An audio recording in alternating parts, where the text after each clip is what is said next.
Okay, so today you're going to do two things in your class, or you've already done two things in your math class. One is evaluate piecewise functions, and the second thing is to graph piecewise functions. So I'm going to go over slowly a way that works every time. Okay, so if you learn the method, it'll always work. All right, so 1, 2, and 3 are all piecewise functions. They're made up of at least two different functions.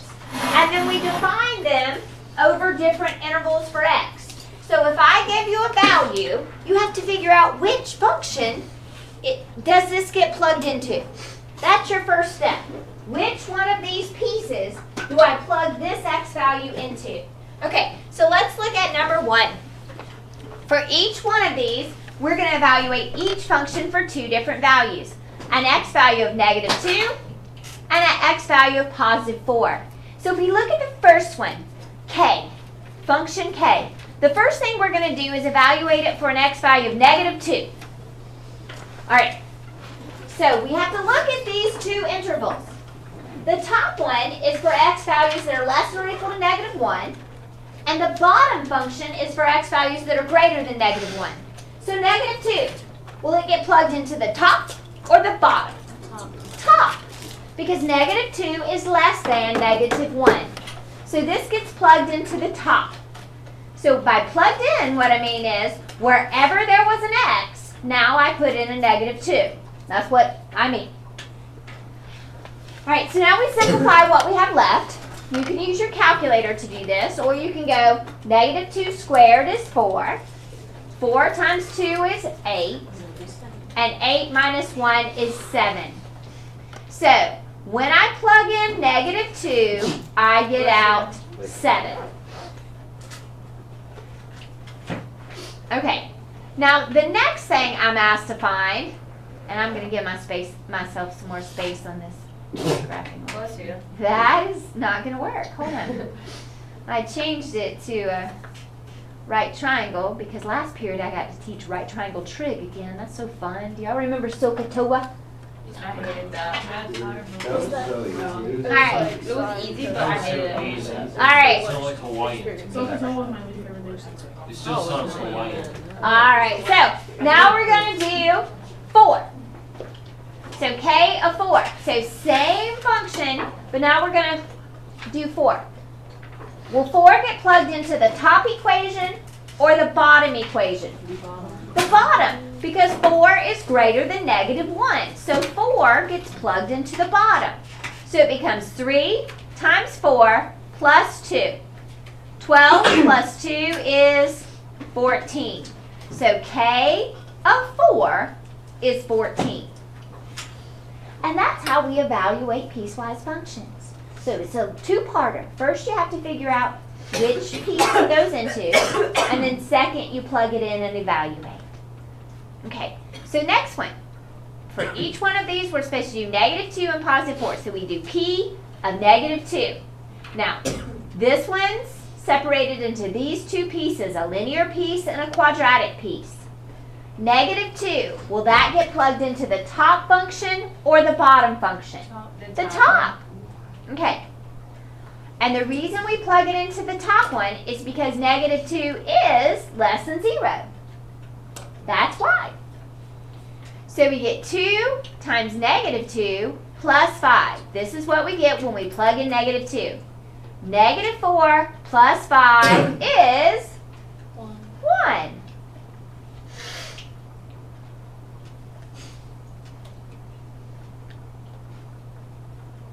So p of -2 is 1. All right, now let's do p of 4. Will that get plugged into the top one or the bottom one? The bottom. The bottom, because 4 is greater than 0. So it goes in here. And so we do 4 squared minus 5. What is 4 squared? 16. 16. And 16 minus 5 is 11. So this is 11. So p of 4 is 11. All right, the next one has 3 pieces.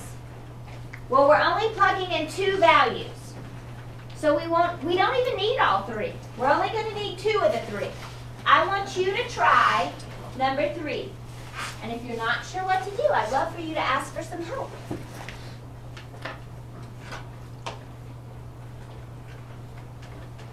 Miss Willoughby?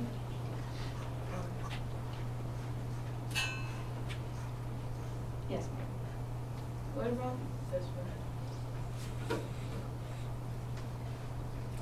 Does it go into the top one or the middle one? I don't know. It goes into the middle one because this one has the equal to.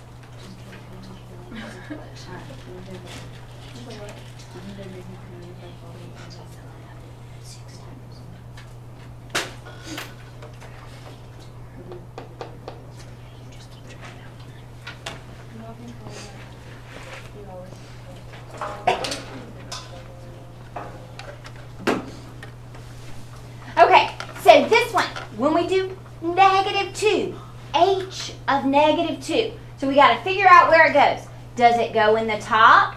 Is -2 less than -2? No, doesn't go in the top. All right, does it go in the middle one?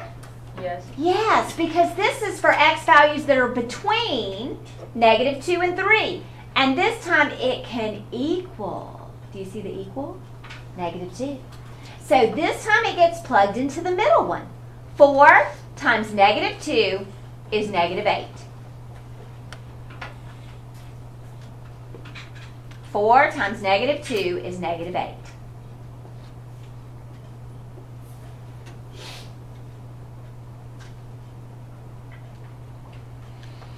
All right, now let's look at the bottom one. H of 4. And 4 is greater than 3. So the alligator eats the bigger number. Yeah, got to go in this bottom one. 6 minus 4 is 2. So H of 4 is 2. All right, so what would it look like? What would I have to give you if it fell in here? Something less than -2. What if I ask you to find H of -10? No. That would go in the top one, wouldn't it? So we get 2 minus -10. What happens to minus a negative? It makes a plus. So it's 12.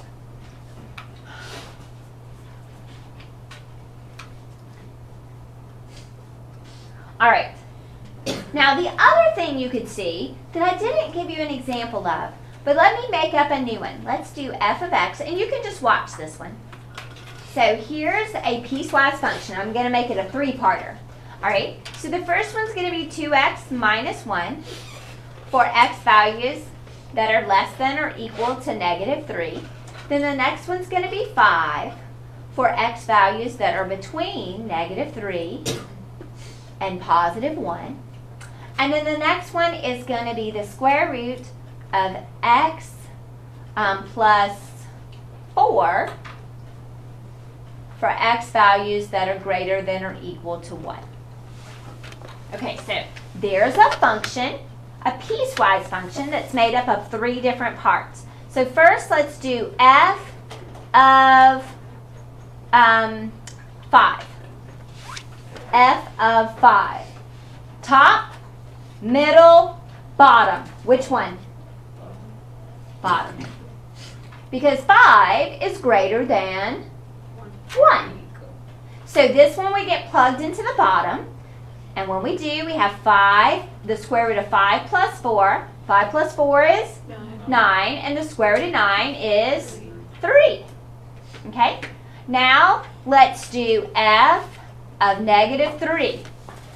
Top, middle, or bottom? Top. Because the top has the equal to part with the -3. So what we would get for this one is 2 times negative 3 minus 1. Negative 6 minus 1 is negative 7. Now, the next one I'm going to do is actually the weirdest one. And there's some of these on your work today in class, in your math class. So let's take a look at this one. F of 0. Does 0 fall into the top, the middle, or the bottom? The middle. The middle. 0 is between negative 3 and 1, isn't it? Well, when I go to try to plug 0 in, there's no place to plug it in. So 5 is my answer. And I'll show you why. Because what this means, if I graphed y equals 5 just from negative 3 to 1, if I graph this, what it looks like, 1, 2, 3, 4, 5. Y equals 5 is a horizontal line, isn't it? But if I just went from negative 3, can't go past that, from negative 3 over to positive 1, do you see it would give me that little part of the line? What is the y value every place on this little line? 5. So when there's no place to plug in your x, that number that is there must be your y. Okay? So that's the kind of weird one. All right. Now let's look at graphing.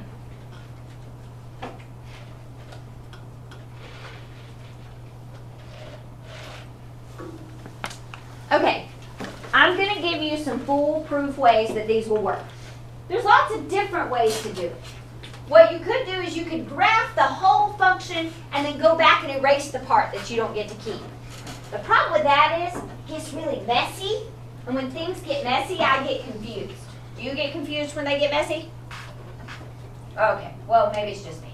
All right, so I don't love that way because I get confused when it gets messy.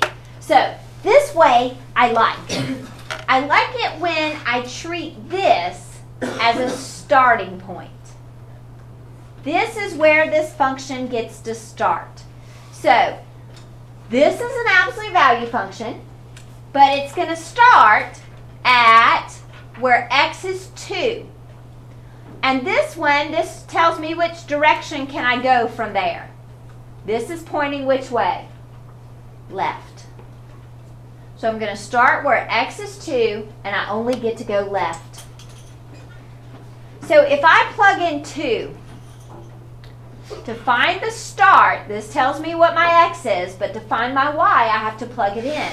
What is 2 plus 1? 3. And what is 3 minus 3? 0. So this is going to start at the point 2, 0. Now, one more thing about where this one starts before we start heading left. Because there's no equal to, this needs to be an open circle. If there was an equal to, that could be a closed circle.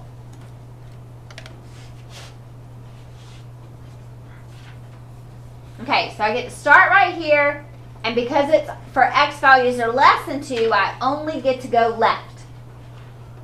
All right, now this is absolute value. Where is the vertex of that absolute value? Negative 1, negative 3, right? Okay? And if I did the moves from the vertex of an absolute value, isn't it 1, 1, negative 1, 1, 2, 2, negative 2, 2, 3, 3. Oh, I hit my point. Negative 3, 3.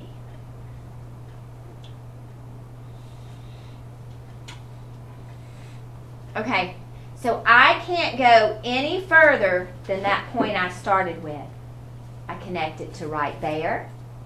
But it's all the x values that are less than 2. So that tells me I can go forever in this direction.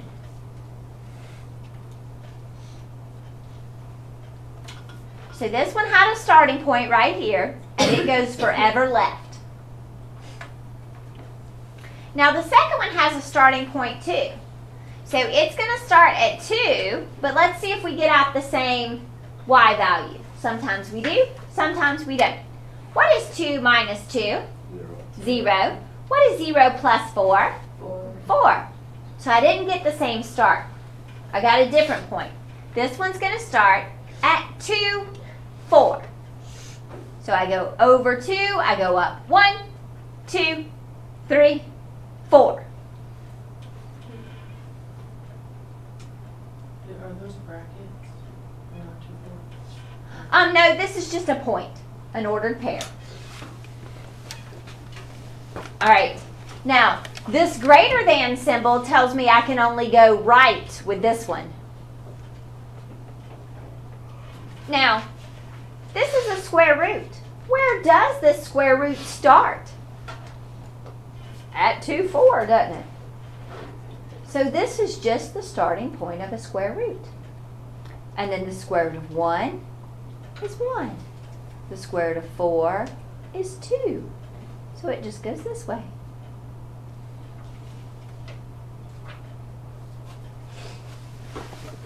How does it connect to the open circle to the Okay, now piecewise don't always connect. With piecewise, on many piecewise functions, we have something that's called discontinuity. That means they're not continuous. They don't connect. So sometimes they jump like this one. Sometimes there's just point discontinuity where it's just missing a point. So, and then every once in a while we get one where everything does connect. But that's kind of rare with piecewise. Usually they don't. The reason they're called piecewise is because they're made up of pieces of different functions. We got part of an absolute value, part of a square root. So when we put them together, it's called piecewise, but they kind of skip around, they jump. They do have to pass the vertical line test though, and that's a good way to kind of check your work. If you graph it and your graph passes the vertical line test, you're good. Now, this is kind of weird though. We know that an open circle is not really a point. We know it goes right up to that. So even though this has a closed and an open, it still passes the vertical line test because there is a point right here, but it goes right up to this point, but there's not a point there. So it's still a function, passes the vertical line test, but it doesn't connect. All right, now let's look at number 5. Number 5, first we got to find our starting point. Where does this one start? So this says -3, so I plug -3 into here.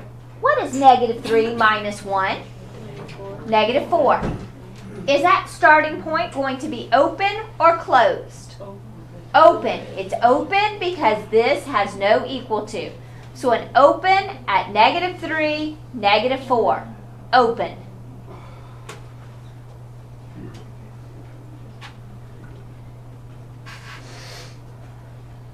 Now, I only get to go left on this one because it's less than, left.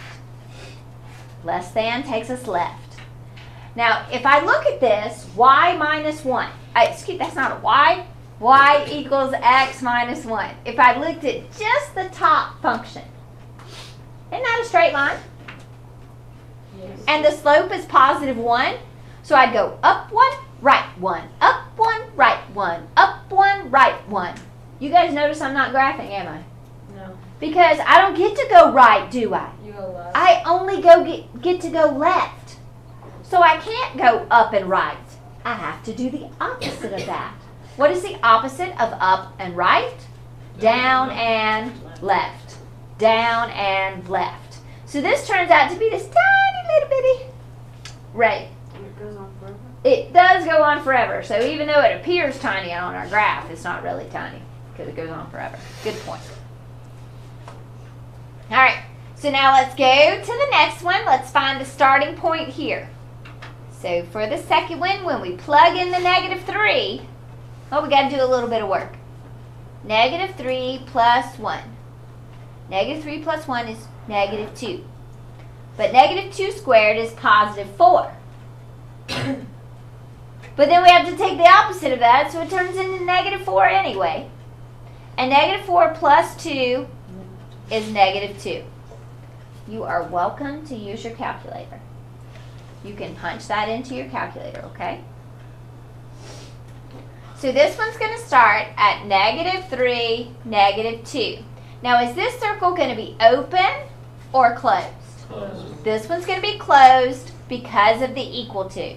-3, -2, close her up.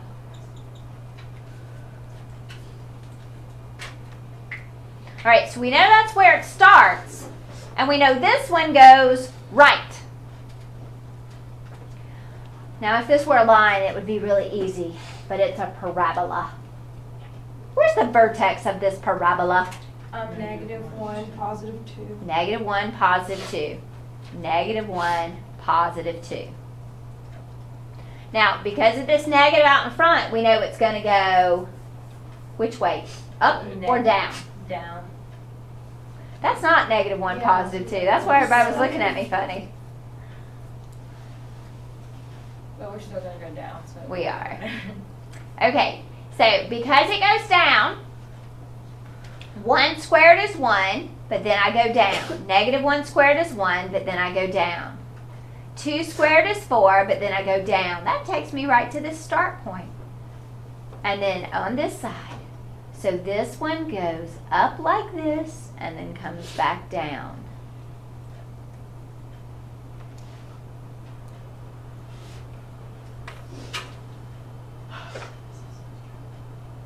A little stressful? Yes. Okay.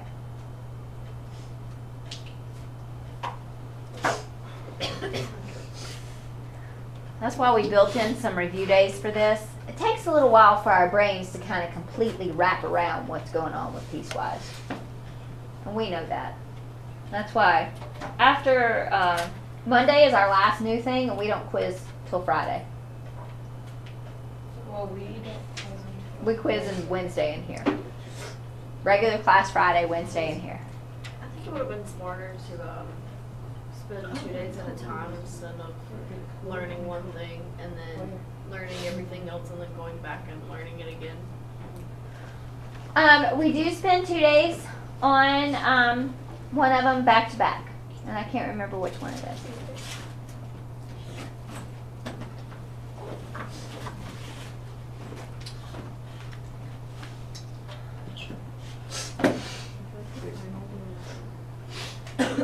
Okay, what I want you to do is I want you to give me the starting point for the top equation on number 6. See if you can come up with a starting point for that top equation.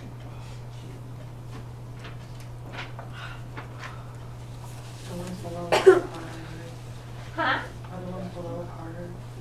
Well, we haven't done one just like the middle one yet, so see if you can come up with a starting point for the top equation. Bless you.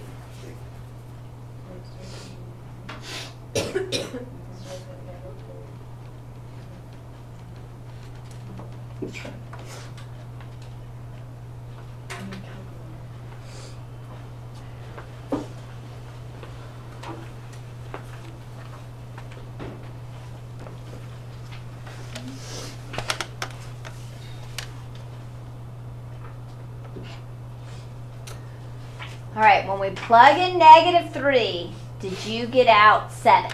Yes. All right, so we go over 1, 2, 3, and I think there's only 6 on here, so we're actually off.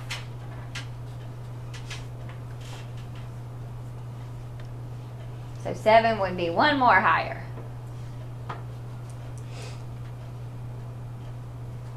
That doesn't help. Let's undo that. Okay, now which way does this one go? Right or left? Left. Left. So this tells us we go left. So instead of going down 2 and right 1, we have to go up 2 and left 1.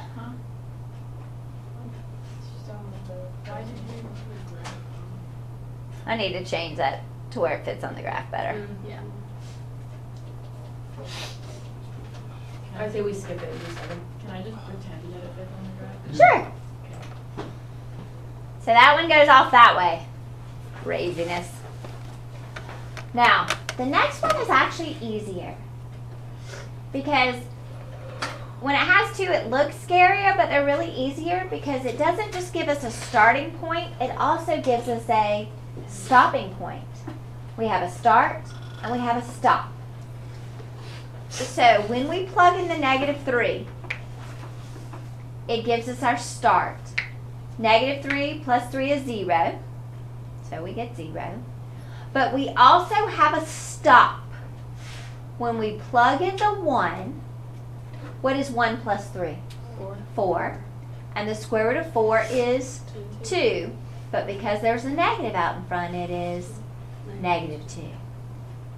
So this one has a start at -3, 0. It's going to be an open circle there.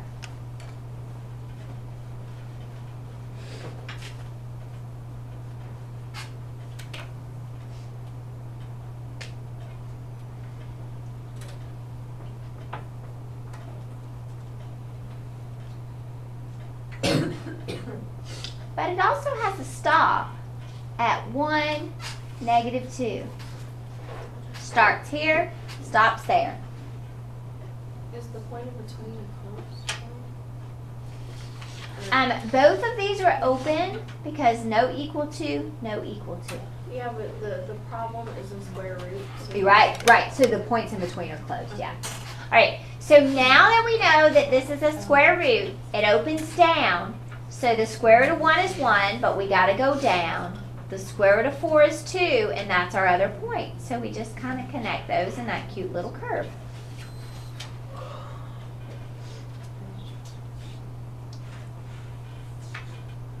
Why did you just go down there? Okay, so this is a square root.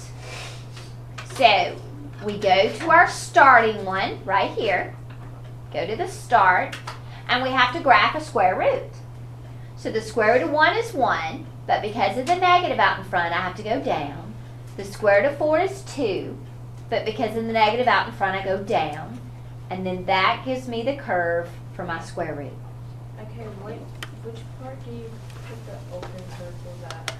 Okay, anytime there's no equal to, it's open, open. So the only closed one is going to be this one right here.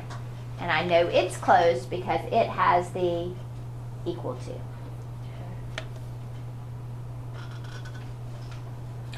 All right, so the last one, that is just -2. That is a horizontal line at -2. But it's going to start at +3. So it starts at 3, -2, 1, 2, 3, -2 with an open circle. And this horizontal line goes forever right because it's the x values that are greater than 3.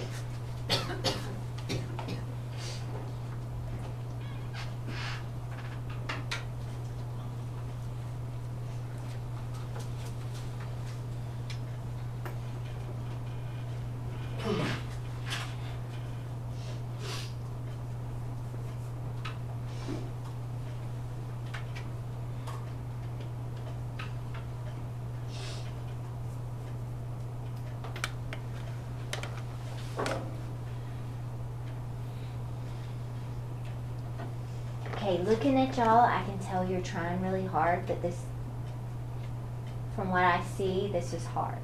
Is this hard stuff? Yeah? Okay. I think this is just something that's going to take a couple of days.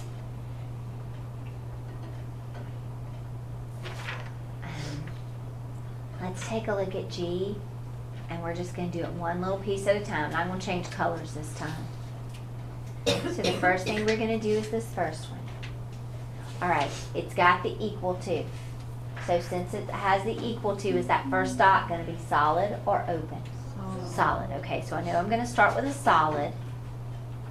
Okay, and then I start at -2, and then we got to plug it in. It might. This doesn't fit on the graph again. I don't know. Let's change this to +4. We're changing this one. Positive 4.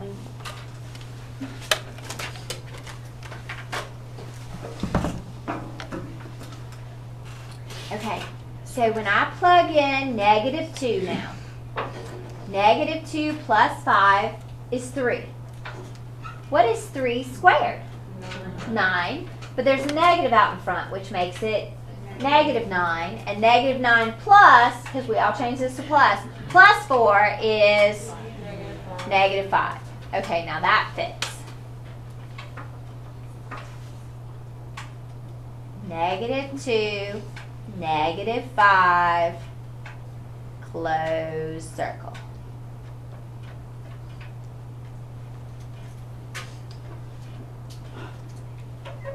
All right, so now we know where it starts, and we know it only gets to go left.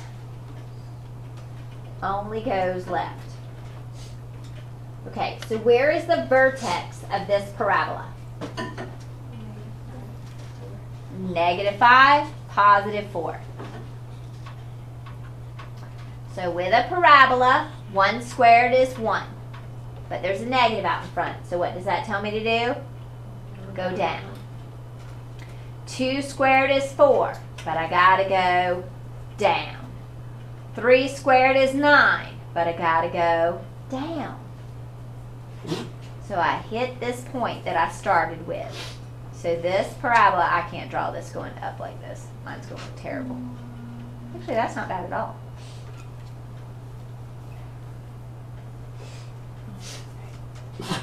Bless you.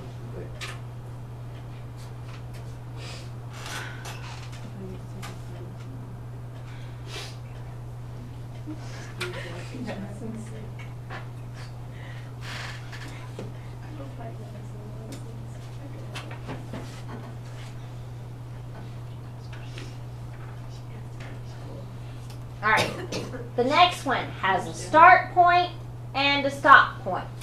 A start point and a stop point. Those are my favorite because they're the easiest. Start is at negative 2.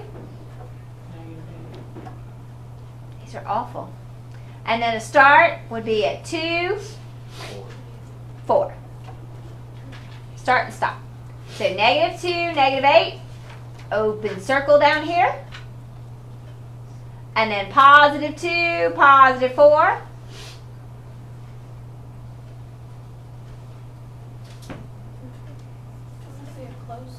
Oh, that should be an open. Thank you. Thank you. Both open because there's no equal to. And then we connect the dots.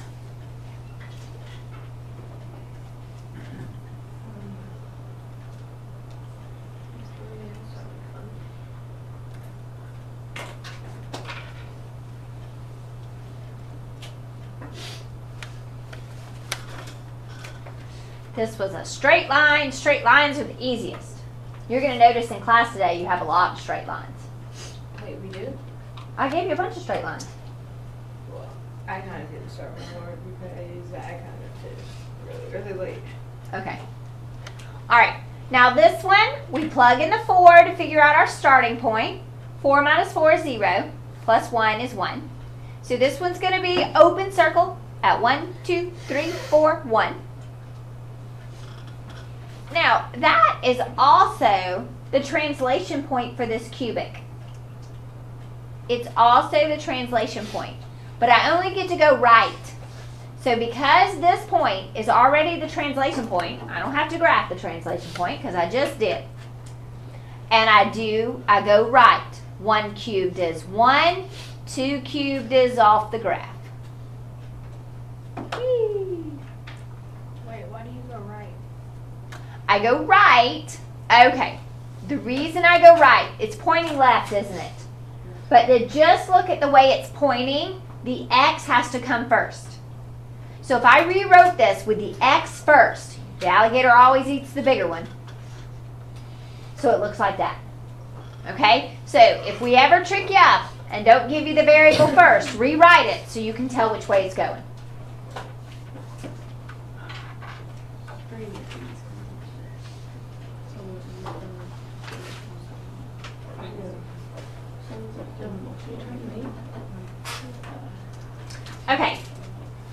feel like that is enough for our brains today. Okay, so we still do have a little bit of class time left. If you're watching this video, that means we're only have done the front in class. What I'd like to do is if any of you guys have any questions about the absolute value from yesterday, I'd be happy to use the rest of the class time for that. Or if you need to finish up your math homework and you need some help with it, I'm here to help you, okay? I got it.